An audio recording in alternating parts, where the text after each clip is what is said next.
بسم اللہ الرحمن الرحیم۔ یہ سچی اور سبق آموز کہانی ہے۔ یہ کہانی ناروے سے تعلق رکھنے والی ایک ایشیائی خاتون کی ہے جو اپنی ایک مسلمان دوست کی اسلامی کاوشوں سے متاثر ہو کر دائرہ اسلام میں داخل ہوئی۔ قبول اسلام کے بعد نماز اور وضو سکھانے کی ذمہ داری اس کی مخلص دوست نے اپنے ذمے لی۔ جب وہ دونوں مسجد پہنچے تو نماز عصر کا وقت ہو چکا۔ دوست نے اسے وضو سکھایا اور کہا کہ آپ یہاں ایک طرف بیٹھ جائیں، میں باجماعت نماز پڑھ لوں، پھر آپ کو نماز سکھاؤں گی۔ وہ نو مسلم خاتون کہنے لگی، مجھے اگرچہ نماز کے الفاظ نہیں آتے، لیکن کیا جماعت کے ساتھ شامل ہو کر میں نماز نہیں پڑھ سکتی؟ دوست نے کہا، کیوں نہیں، یقیناً آپ شامل ہو سکتی ہیں۔ اور پھر امام کے ساتھ تکبیر کہہ کر دوست نے ہاتھ بلند کیے تو اس خاتون نے بھی امام کے ساتھ تکبیر کہی اور سینے پر ہاتھ باندھ لیے۔ پہلی رکعت کے پہلے سجدے سے جب ساری جماعت کھڑی ہو گئی تو وہ نو مسلم خاتون سجدے سے نہ اٹھی یہاں تک کہ جماعت ختم ہو گئی، مگر وہ بدستور حالت سجدہ میں تھی۔ اس کی دوست کہتی ہے، میں نے اس کے سجدے میں خلل ڈالنا مناسب نہ سمجھا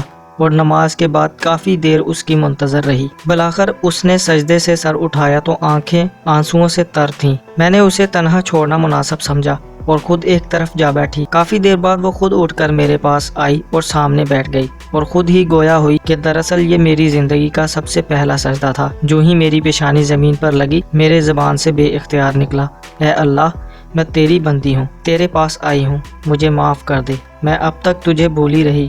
اور ساتھ ہی کہنے لگی، یکدم مجھے محسوس ہونے لگا کہ میرا پورا جسم آغوش رحمت کی لپیٹ میں آ گیا ہے۔ دل میں ایک مٹھاس اور ایسا سکون میرے رگوں پہ میں اترنے لگا جو ناقابل بیان تھا۔ مجھے محسوس ہونے لگا گویا میں بہت ہلکی پھلکی ہو رہی ہوں اور میرے تمام ذہنی تفرقات کو دھویا جا رہا ہے۔ میرا بوجھل دل ہلکا ہو رہا تھا۔ مجھے ایسی اپنائیت کا احساس ہو رہا تھا جیسے کوئی انتہائی محبت کے ساتھ میری طرف متوجہ ہے اور بن کہے مجھے سنے جا رہا ہے، اور میری زبان سے بس یہی نکل سکا، اے اللہ میری مدد فرما، مجھے اب نہ چھوڑنا، میری رہنمائی فرما۔ اس خاتون کا کہنا تھا کہ اس سے قبل زندگی میں بے شمار مواقع پر عبادت کی ہے، چرچ میں جا کر دعائیں مانگی ہیں، اس سے قبل بھی اکثر و بیشتر خدا سے مخاطب رہی ہوں، مگر تب تصور خدا مجسم انسانی تھا، لیکن آج پاک ذہن کے ساتھ میں اپنے رب سے مخاطب ہوئی ہوں۔ کہنے لگی، اس سے قبل میں نے خدا کو عقلی و نظری طور پر تسلیم کیا تھا، مگر آج میں نے